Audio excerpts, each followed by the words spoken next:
Hello students, the next thing that we are going to actually discuss is Phillips curve. Phillips curve, actually you have learned it when you were doing your undergraduation program. So this is a little bit further in detail. We discuss Phillips curve here. So actually Phillips curve is named after who actually found the relationship between these two variables, that is unemployment and inflation rate. 1958 A.W. Philip actually he carried out a very extensive study about the relationship between wage rate and unemployment in Great Britain. Actually, he studied data from 1861 to 1957. Okay, so that is really a lot of data. So he just went through all these data and he found out that there is an inverse relationship between wage rate and unemployment rate. That is, when the unemployment rate was low, actually the wage rate was very high. And when unemployment rate was high, wage rate was very low. Usually this happens, isn't it? So like this actually coincided with one of the old hypotheses which said that labor unions actually demand more wages when there is high demand for labor. അതായത് unemployment കുറവാണ് എന്ന് പറഞ്ഞാൽ അതിൻ്റെ അർത്ഥം ലേബറിന് demand ഉണ്ട് എന്നാണല്ലോ. അപ്പോൾ wages കൂടാനുള്ള ഒരു ചാൻസ് ഉണ്ട്. അതാണ് അൺഎംപ്ലോയ്മെൻറ്റ് റേറ്റ് കുറവാകുമ്പോൾ വേജസ് കൂടുതലാണ് എന്ന് ഫിലിപ്സ് കണ്ടുപിടിച്ചു. Okay, and then later on 1960s inflation explain ചെയ്യാനായിട്ട് Milton Friedman, Paul Samuelson, James Tobin എന്നുള്ള നമ്മുടെ മെയിനായിട്ടുള്ള എക്കണോമിസ്റ്റുകളൊക്കെ ഈ പർട്ടിക്കുലർ റിലേഷൻഷിപ്പ് യൂസ് ചെയ്തു. സോ ദേ സെഡ് വേജസ് എന്ന് പറഞ്ഞാൽ കോസ്റ്റ് ഓഫ് പ്രൊഡക്ഷൻ്റെ ഏറ്റവും പ്രധാനപ്പെട്ട ഒരു സംഭവമാണ്. അപ്പോൾ നമുക്കതിനെ പ്രൈസുമായിട്ട് റിലേറ്റ് ചെയ്യാം. അപ്പോൾ അൺഎംപ്ലോയ്മെൻറ്റ് കുറവായിരിക്കുമ്പോൾ പ്രൈസസ് എന്ന് പറഞ്ഞത് വളരെ ഹൈ ആയിരിക്കും, ആൻഡ് വൈസ് വേഴ്സ. ഈ ഒരു റിലേഷനിലേക്ക് അവർ വന്നു. ഓക്കെ, അപ്പോൾ ബേസിക്കലി ഫിലിപ്സ് കർവ് എന്ന് പറഞ്ഞാൽ എന്താണ്? It shows relationship between two evils in the society എന്നാണ് പറയുന്നത്, which is inflation and unemployment. So they say that high unemployment is always related to low level of inflation, and low unemployment is related to high level of inflation. അതായത് ഇൻഫ്ലേഷനും അൺഎംപ്ലോയ്മെൻറ്റും inverse റിലേഷൻഷിപ്പാണ്. Unemployment കൂടുതലുള്ള സമയത്ത് inflation law ആയിരിക്കും, unemployment കുറവുള്ള സമയത്ത് inflation high ആയിരിക്കും. Okay, അതായത് price സ്റ്റെബിലിറ്റിയും full എംപ്ലോയ്മെൻറ്റും ഒരുമിച്ച് ഒരു എക്കോണമിയിൽ ഒരിക്കലും ഉണ്ടാവില്ല എന്നാണ് പറയുന്നത്. സോ അത് എക്സ്പ്ലെയിൻ ചെയ്യാനായിട്ട് ആക്ച്വലി ഇവിടെ ഒരു കെയ്ൻസ് ഈ ഫിലിപ്സ് കർവിനെ എക്സ്പ്ലെയിൻ ചെയ്യുന്നുണ്ട്. അതിൻ്റെ ഒരു ഡയഗ്രമാണ് ഇവിടെ കാണുന്നത്. So just tilt your phone A little bit.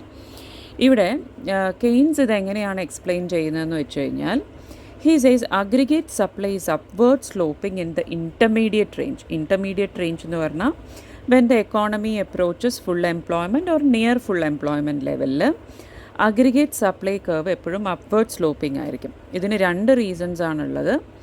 ഒന്ന്, he saying MC is equal to W/MPL.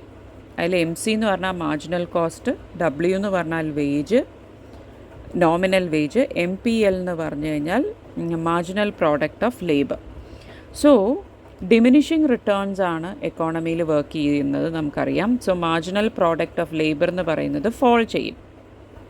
And wage being constant, MC will actually increase. MC increase ചെയ്യുമ്പോൾ നാച്ചുറലി ദ ആഗ്രിഗേറ്റ് സപ്ലൈ കർവും upward sloping ആയിരിക്കും.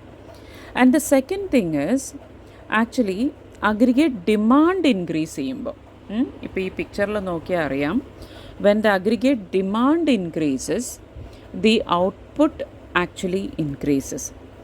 Okay, അപ്പോൾ level of എംപ്ലോയ്മെൻറ്റും increase ചെയ്യും.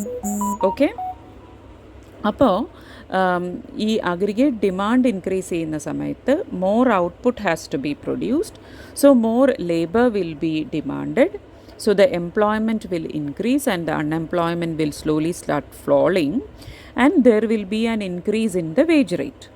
Okay, അപ്പോൾ ഇവിടെ നോക്കിക്കഴിഞ്ഞാൽ aggregate demand AD1, AD2, AD0, 1, 2, 0 എന്ന് പറഞ്ഞിട്ട് ഇൻക്രീസ് ചെയ്യുന്ന സമയത്ത് എന്താ സംഭവിക്കുന്നത്?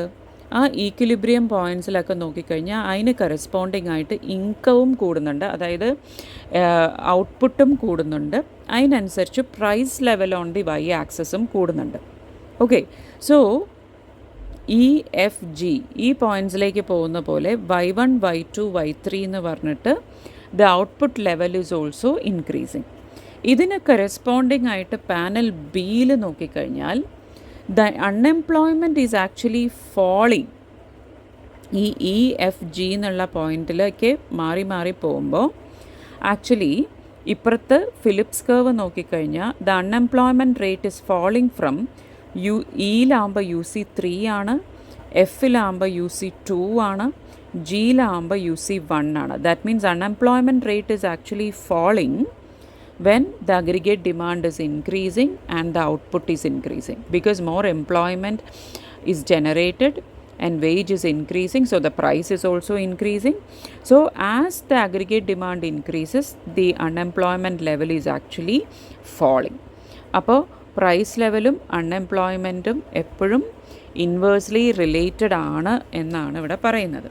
ഓക്കെ, സോ എഗെയിൻ ഇതിനെ കുറച്ചും കൂടി നമ്മൾ എന്താണ് ഇതായിട്ട് പഠിക്കുന്ന സമയത്ത് വേറെ രണ്ട് ഇമ്പോർട്ടൻറ്റ് കോൺസെപ്റ്റ്സ് ആക്ച്വലി ഇവിടെ വരുന്നുണ്ട്. അതാണ് നാച്ചുറൽ റേറ്റ് ഓഫ് അൺഎംപ്ലോയ്മെൻറ്റും അഡാപ്റ്റീവ് എക്സ്പെക്റ്റേഷൻസും. These two things are very important. Natural rate of അൺഎംപ്ലോയ്മെൻറ്റും അഡാപ്റ്റീവ് എക്സ്പെക്റ്റേഷൻസും. So let's have a look at what is these two concept. Okay, so again ഈ ഫിലിപ്സിൻ്റെ ഇത് ഈ particular relationship it was studied later on by so many other economists, say for example Milton Friedman and Phillips, etc. So they actually said that this relationship between, this inverse relationship between inflation and unemployment, this actually exists in the short run. In the long run, the theory is different, but this kind of relationship, that is inflationum unemploymentum തമ്മിലുള്ള ഈ relation short റണ്ണിലാണ് നിലനിൽക്കുന്നത്. Okay, അതെന്താണെന്ന് വെച്ച് കഴിഞ്ഞാൽ long run ആകുമ്പോൾ actual unemployment റേറ്റും natural unemployment റേറ്റും same ആവും and the cyclical unemployment will be zero. ഇങ്ങനത്തെ ഒരു സിറ്റുവേഷനിൽ ലോങ് റൺ ഫിലിപ്സ് കർവ് എന്ന് പറയുന്നത് ആക്ച്വലി ഒരു വെർട്ടിക്കൽ കർവാണ്. What is happening? Natural rate of അൺഎംപ്ലോയ്മെൻറ്റും ആക്ച്വൽ റേറ്റ് ഓഫ് അൺഎംപ്ലോയ്മെൻറ്റും സെയിം ആവും and cyclical unemployment will become zero. ഈ സിറ്റുവേഷനിൽ long run Phillips curve will be a vertical curve. അപ്പോൾ expansionary monetary or fiscal policy നടക്കുമ്പോൾ rate of inflation മാത്രമേ increase ആവുള്ളൂ, എംപ്ലോയ്മെൻറ്റിൽ യാതൊരു വിധത്തിലുള്ള വ്യത്യാസവും ആക്ച്വലി ഉണ്ടാവില്ല. ഓക്കെ, അപ്പോൾ ഇവിടെ ഒരു ക്വസ്റ്റ്യൻ വന്നു, what is actually natural rate of unemployment എന്നുള്ളത്, അല്ലേ? അപ്പോൾ ഈ നാച്ചുറൽ റേറ്റ് ഓഫ് അൺഎംപ്ലോയ്മെൻറ്റ് എന്താണെന്ന് പറഞ്ഞു കഴിഞ്ഞാൽ ഒരു ഇൻട്രസ്റ്റിംഗ് കോൺസെപ്റ്റാണ്. This happens when the number of people unemployed in the economy is exactly equal to number of jobs available.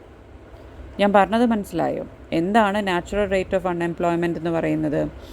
അത് ഒരു പർട്ടിക്കുലർ സിറ്റുവേഷനാണ്. ആ സിറ്റുവേഷനിൽ നമ്പർ ഓഫ് പീപ്പിൾ അൺഎംപ്ലോയ്ഡ്, അതായത് ജോലി ഇല്ലാത്ത ആൾക്കാരുടെ എണ്ണം എന്ന് പറയുന്നത് ആ എക്കോണമിയിൽ അവൈലബിൾ ആയിട്ടുള്ള ജോബിൻ്റെ എണ്ണവുമായിട്ട് ഈക്വൽ ആയിരിക്കും. Isn't it interesting? So the number of people unemployed is exactly equal to the jobs available in that economy. അല്ലെങ്കിൽ അവിടെ ഐഡിയൽ ആയിട്ട് അല്ലെങ്കിൽ വേക്കൻ്റ് ആയിട്ടുള്ള ജോലി അതിൻ്റെ എണ്ണം എന്ന് പറയുന്നത് frictional and structural unemployment face ചെയ്യുന്ന ആളുകളുടെ എണ്ണമായിട്ട് മാച്ച് ചെയ്യും. പറഞ്ഞാൽ മനസ്സിലായോ? ഫ്രിക്ഷണൽ ആൻഡ് സ്ട്രക്ചറൽ അൺഎംപ്ലോയിഡ് ആയിട്ടുള്ള ആളുകളുടെ എണ്ണമായിട്ട് ആ എക്കോണമിയിലുള്ള ജോബ് വേക്കൻസി ഈക്വൽ ആവുന്ന ഒരു സിറ്റുവേഷനാണ് ഈ നാച്ചുറൽ റേറ്റ് ഓഫ് അൺഎംപ്ലോയ്മെൻറ്റ് എന്ന് പറയുന്നത്. അപ്പോൾ ഫ്രിക്ഷണൽ അൺഎംപ്ലോയ്മെൻറ്റും സ്ട്രക്ചറൽ അൺഎംപ്ലോയ്മെൻറ്റും എന്താണെന്നുള്ളത് നമുക്ക് നിശ്ചയമുണ്ട്. എന്താണ് ഫ്രിക്ഷണൽ അൺഎംപ്ലോയ്മെൻറ്റ് എന്ന് പറഞ്ഞു കഴിഞ്ഞാൽ? ഫ്രിക്ഷണൽ അൺഎംപ്ലോയ്മെൻറ്റ് എന്ന് പറഞ്ഞു കഴിഞ്ഞാൽ the unemployment between switching jobs. ചില ആൾക്കാർ പുതിയതായിട്ട് ജോബിൽ എൻ്റർ ചെയ്യുന്ന സമയത്ത് they will be looking for better jobs. Some people will be leaving their old jobs for getting a job which pays them a higher salary. അങ്ങനെ jobs switch ചെയ്യുന്നതിൻ്റെ ഇടയിലുള്ള പിന്നെ അൺഎംപ്ലോയ്മെൻറ്റിനെയാണ് നമ്മൾ ഫ്രിക്ഷണൽ അൺഎംപ്ലോയ്മെൻറ്റ് എന്ന് പറയുന്നത്. So what is structural unemployment? Economy develop ചെയ്യുന്ന സമയത്ത് ചില സെക്ടേഴ്സ് ഒരു ഫോൾ ഫീൽ ചെയ്യും, ചില ഏരിയാസിന് ഒരു ഡെവലപ്മെൻറ്റ് ഉണ്ടാവും. അപ്പോൾ ആ ഫോൾ ഫീൽ ചെയ്യുന്ന സ്ഥലത്ത് കുറച്ച് അൺഎംപ്ലോയ്മെൻറ്റ് ഉണ്ടാവും. അപ്പോൾ ഈ ആളുകൾക്ക് പിന്നെ ജോലി കിട്ടണമെങ്കിൽ they might have to improve upon their skills and things like that. Because ഇവർ ഓൾറെഡി വർക്ക് ചെയ്തിരുന്ന sectors have faced a fall and they have to upgrade themselves if they have to get a job in a developing sector. So ഇതാണ് structural unemployment എന്ന് പറയുന്നത്. Okay, അപ്പോൾ usually നമ്മൾ natural rate of unemployment എന്ന് പറയുമ്പോൾ ഫ്രിക്ഷണലി അൺഎംപ്ലോയിഡും structurally അൺഎംപ്ലോയിഡും ആയിട്ടുള്ള ആൾക്കാർ ആണ് ശരിക്കും നാച്ചുറൽ റേറ്റ് ഓഫ് അൺഎംപ്ലോയ്മെൻറ്റ് എന്ന് പറയുന്ന ആ ഒരു നമ്പർ തികയ്ക്കുന്ന ആൾക്കാർ. കാരണം എന്താണെന്ന് വെച്ച് കഴിഞ്ഞാൽ ഇതൊരു വെർച്വൽ ഫുൾ എംപ്ലോയ്മെൻറ്റ് സിറ്റുവേഷനാണ്. കാരണം അവിടെ ജോബ് വേക്കൻസി ഉണ്ട്, പക്ഷേ ആളുകൾ ഫ്രിക്ഷണലി ആൻഡ് സ്ട്രക്ചറലി അൺഎംപ്ലോയിഡ് ആണെന്ന് മാത്രം. അപ്പോൾ ഇതൊരു വെർച്വൽ ഫുൾ എംപ്ലോയ്മെൻറ്റ് സിറ്റുവേഷൻ തന്നെയാണ്. പക്ഷേ നമുക്ക് ഫുൾ എംപ്ലോയ്മെൻറ്റ് എന്നുള്ളത് ഒരു യൂട്ടോപ്യൻ ഐഡിയ ആയതുകൊണ്ട് ഒരു നോർമലായിട്ടൊരു 4% to 5% അൺഎംപ്ലോയ്മെൻറ്റ് ഉണ്ടാവാം എക്കോണമിയിൽ. അപ്പോൾ ഇതിനെയാണ് നമ്മൾ നാച്ചുറൽ റേറ്റ് ഓഫ് അൺഎംപ്ലോയ്മെൻറ്റ് എന്ന് പറയുന്നത്, അഥവാ അതിനെ നമുക്ക് വെർച്വലി ഫുൾ എംപ്ലോയ്മെൻറ്റ് എന്ന് തന്നെ വിളിക്കാം.